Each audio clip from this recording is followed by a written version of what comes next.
So, welcome to another episode of The Boring Wisdom. In today's video, we'll be diving into the lean startup. So, this book gives us a framework to build business faster and smarter by focusing on what truly matters. So, if you're thinking of launching a business or have an idea that you're passionate about, stick around. This video will teach you a lot about it. So, let's start with the core concept of this book. So, the first one is build, measure, and learn. So, instead of spending months or maybe years creating a perfect product, the lean startup teaches us to build a minimum viable product, which is also called as the MVP. This is the version of your product that's good enough to just test and get the feedback from the real customers.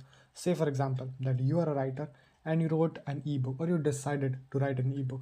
So you created the first edition that you are not sure whether it is going to work or not, whether the topic is good enough or not, or whether the index is good enough or not. So you go to any kind of community, Facebook group, or any of the people where more and more people with a similar interest are congregating. So you go onto these communities or groups and then you just create a minimum viable product, a product that is just good enough, the first edition of it, maybe a trial edition of it, and then you show it to them and you see and get the responses. And then you measure those responses and learn from it and improve it. So now you might be wondering, how do we know if we are on the right track or not? That's where validated learning comes in. It's all about measuring progress through learning about your customer, about your product, and all of your market, not through traditional metrics like revenue or the impressions or anything like that. It's the shift from just making true stuff to truly understanding what works for your audience. You have to provide value instead of just thinking that, okay, if I do this, I'll get more clicks. No, what provides more value? You don't necessarily have to run behind the clicks. You don't have to create clickbait stuff. Just create pure value.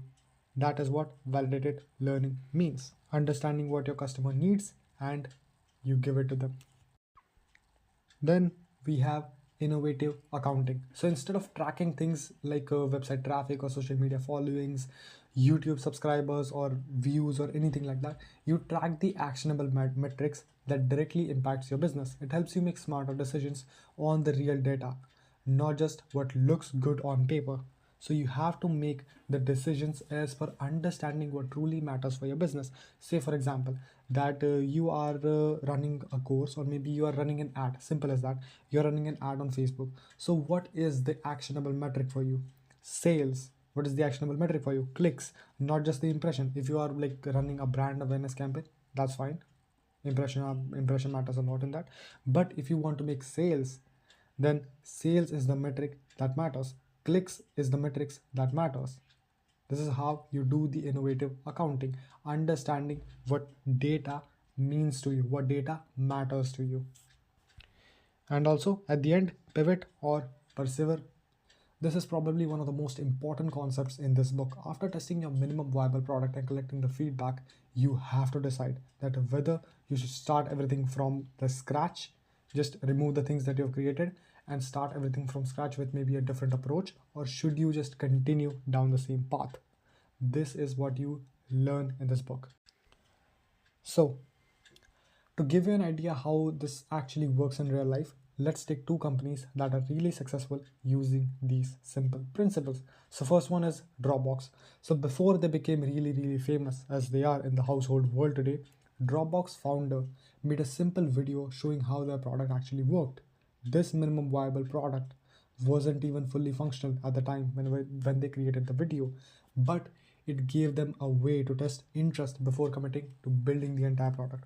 So they just tested it, showing to people, and when they started to get the interest from people, when they started to understand that okay, people want it, people need it, and people are interested in it, so let's build it.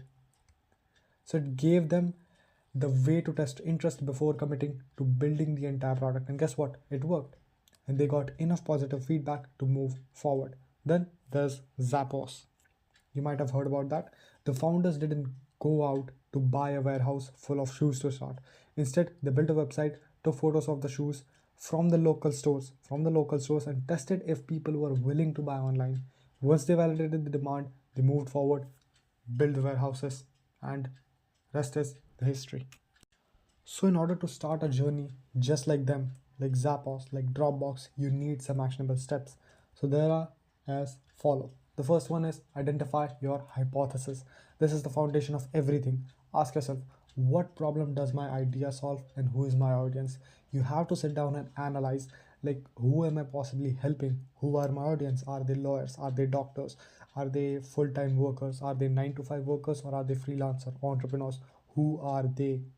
Are they old, young, teenagers? You have to identify all of these things and fill out these metrics in order to sell the most amount of products.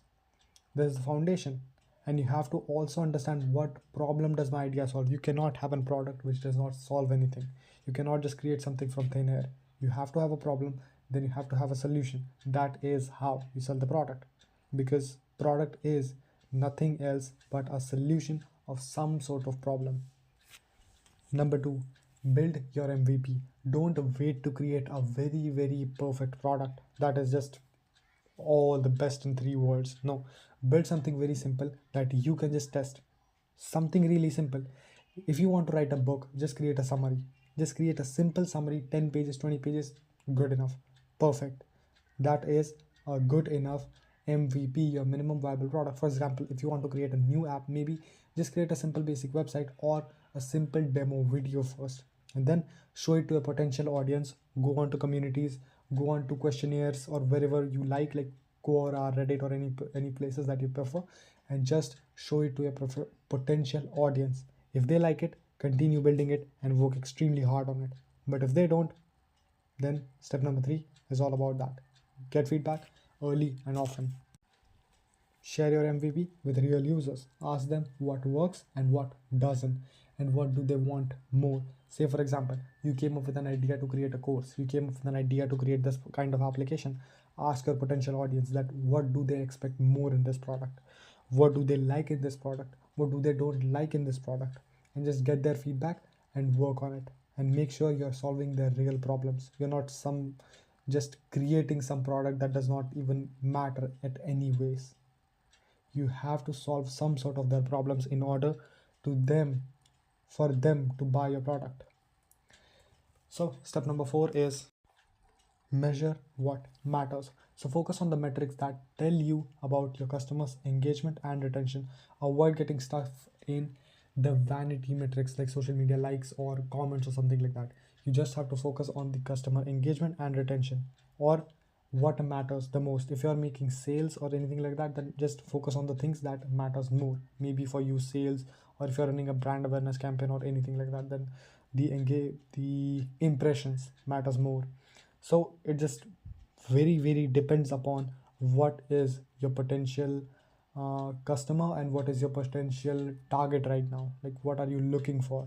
Are you looking for brand awareness? Are you looking for sales? Are you looking for something else? Whatever that happens to be, just clicks, whatever it is, you just have to focus on the things that matters to you. Measures what matters to you. The last thing is pivot or persevere.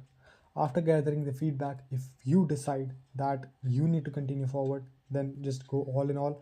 But if you see that the feedbacks are going towards the negative side more than they are on the positive side, don't be afraid to just pivot and start everything over from maybe a different approach, or maybe with a different product, or maybe from a different niche or something like that.